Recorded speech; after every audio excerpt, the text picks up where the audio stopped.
This class has a lot of experience, and a lot of experience. These young men are used to newness now. Mm-hmm. They're used to being, you used to come in the NFL and you only played one spot, so it felt bigger. They're accomplished, and they're, I would say, just a little more experience ready. It's really cool. Yeah, this is going to be fun. And you think about every single second that you're able to touch cleat to a blade of grass, it's all a job interview. It's on the opposite side of the ball, but like this quarterback competition is on. It's on. And this positional every position group in here, the competition's on. There's only so many spots, buddy. That's what it's about. You got to, it's about toughness, and it's about competing in everything you do at every point in time. So we're going to get to see some of that in a little while here. The last 2 years, an undrafted players have made this room. Yeah. Ronnie Hickman, Mahmoud, Wynn. Yep. Oh, yeah. D'Anthony D-Bell. We pick them. I mean, they pick us, we pick them. At the end of the draft, if you're not drafted, you have a choice. It is rookie mini camp, and it is open. There's no precedent for this, buddy. No. We got 50-some people here today. It is without precedent. I've seen a lot of these rookie mini camps in my day. This is, the best of my recollection, this is at least double any other one I've ever seen. And I mean, recently we've had ones where we're talking about single-digit number of players that were out there because we drafted like a couple of linemen, linebackers, things like that. To have, two quarterbacks that you want to be able to put them in football situations. And speaking of the two quarterbacks, right to our right now, Shedeur Sanders warming up by throwing some weighted balls off of the shed here.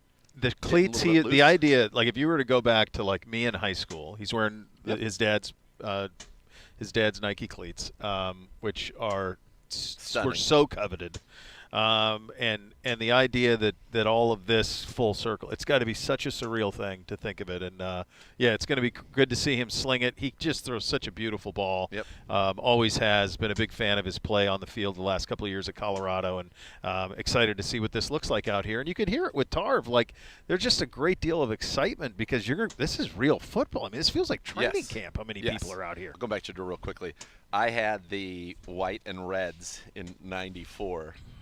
Which he would wear with those beautiful shadow box Niners uniforms, which I told Shedeur about earlier. Got a chance to talk to him. Mine were the black with the gold trim, but everybody wanted those. That was my senior year. Yeah, you got everybody out here. You got these quarterbacks out here. They're getting ready to go. Found something out about Shedeur from reading. Got to give credit to Dane Brugler before I interviewed him. I wanted to kind of go through everything one more time.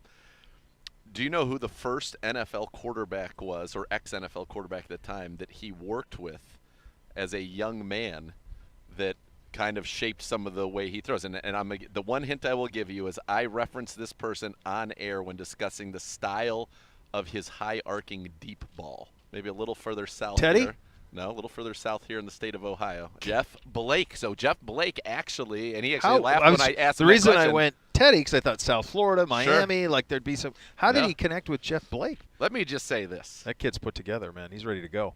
He is fantastic, and we're going to have an interview that I did with him that'll air sometime in the coming days, weeks, months here on Cleveland Browns Daily. Perhaps multiple times because it's so Perhaps. good. We got Shedeur warming up, Dylan Gabriel. Shedeur and Jeff Blake, you were saying. Oh, yeah. So I don't know how they got together. We didn't talk about that, but I asked him. He said, "Oh yeah, he taught me to throw the deep ball," and he said, "Yeah, you can see some of that." I said, I couldn't believe it because that was something that I just observed. Now I remember that. Yeah. And then, sure enough, in the notes from Dane, that was when he decided that he was going to be a quarterback. The first person he worked with was Jeff Blake. Shedeur obviously grew up in Dallas. Yeah, Jeff must have said that. That's incredible. That's small world stuff. But this is you see Dylan running over there now, and the two of those guys, and it's on.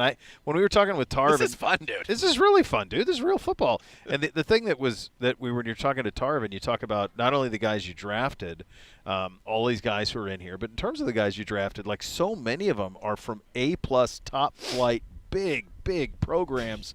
Enormous stages, played in incredibly monumental games. I mean, Dylan Gabriel and Shedeur Sanders if there are 12 faces of college football over the last 2 years, They're two of them. There are two of them. Yep. There I are mean, two of everybody them. These guys have won a lot. They've been on monster stages. I don't think there's anything that'll be too big for them or anything like that. So and then honestly, it's got to feel a little bit like college with the amount of people are out here. It is wild. But you're talking about the Big Ten Offensive Player of the Year in Dylan Gabriel. You're talking about the Big 12 Offensive Player of the Year in Shedeur Sanders. You're talking about the SEC Offensive Player of the Year in Dylan Sampson. You've got obviously from the Buckeyes National Championship team, Quinshon Judkins. Harold Fannon's really the one guy that didn't play at a huge level, but when you talk to anybody in the scouting community or anybody about him, the two games that they bring up over and over and over and over are the Penn State game and the Texas A&M game, which were played against elite level competition, and he shone bright in those games. Just watching both these guys throw the ball, both very quick releases, and ball comes off their hands nicely. Yeah, they're warming up right in front of us. Shedeur and Dylan both are just starting to get loose a little bit. Never seen anything like it. 50-some people out here, 6 linebackers for rookie minicamp. You're gonna throw it around. There is I think a tone's being set. I think a tone's being set by the staff, by the organization, and compete at every position, and certainly quarterback is going to be at the top of that pecking order. Man, it just gives you a window too in how many football players are out there, man. That are good. That are really good. Yeah. Just being invited to this. Yeah. And I think for Dylan Gabriel and for Shedeur Sanders, it's an opportunity to establish that you have command of the huddle, that you have command of this playbook, that you have the ability to lead your team, to get organized, to get lined up properly, as we see the throng of media making their way down. Oh, my gosh. Look at them. I see a couple left feet a little closer to the grass than I'd like. I'll be honest. We don't want them touching that grass. Is that where we're at? Yeah, that's where we're at. The quarterback competition, it's on. It starts right now. It is. Probably started last night, honestly. Last week with Kenny Pickett and Joe Flacco. Sure. Now you got Shedeur and you got Dylan Gabriel. You got 4 guys. Only one of them can be the starter at the end of the day. I'll tell you what. There are 4 guys that are competing that believe with 100% of their beings that they are the guy. Dude, you can't get to this point playing that position unless you believe that. Yes. You can't. And here's the thing that's cool about that statement. Every one of them might be right. Because there is no obligation to play anybody. No. There is no requirement to play anybody. No. There is nothing that is given. This will be an entirely earned competition. Kevin Stefanski, hey, we got to make this work. We drafted him number 1. We got to make this work. We acquired nothing. Best man win. This might be the purest quarterback competition that we've had in the National Football League maybe ever, and certainly not 4 who all have the chance. Yeah, so it is. It truly is. It's wide open. May the best man win. Let's see. But there is no obligation. Play the best man. And that's a pretty freeing thing. Over time, football is the ultimate meritocracy. Yes. And that meritocracy is going to be based in large part in what goes on between those white lines. And so Shedeur Sanders, I can tell you 1,000,000,000% believes that he is going to be the week 1 starting quarterback. Dylan Gabriel believes that he is going to be the week 1 starting quarterback. Kenny Pickett believes he's going to be the week 1 starting quarterback. And Joe Flacco is a Super Bowl champion. Flacco fever. So it is going to be such an interesting situation. And I didn't get into it because I know they had just met together. But in future interviews, I'm very curious to ask Dylan and Shedeur, what's it like to go through this with a competitor that is in your draft class, that you guys are learning all these things together, going through the installs together, and you obviously, when you come to the NFL, the first thing you have to be is a great teammate. Yeah.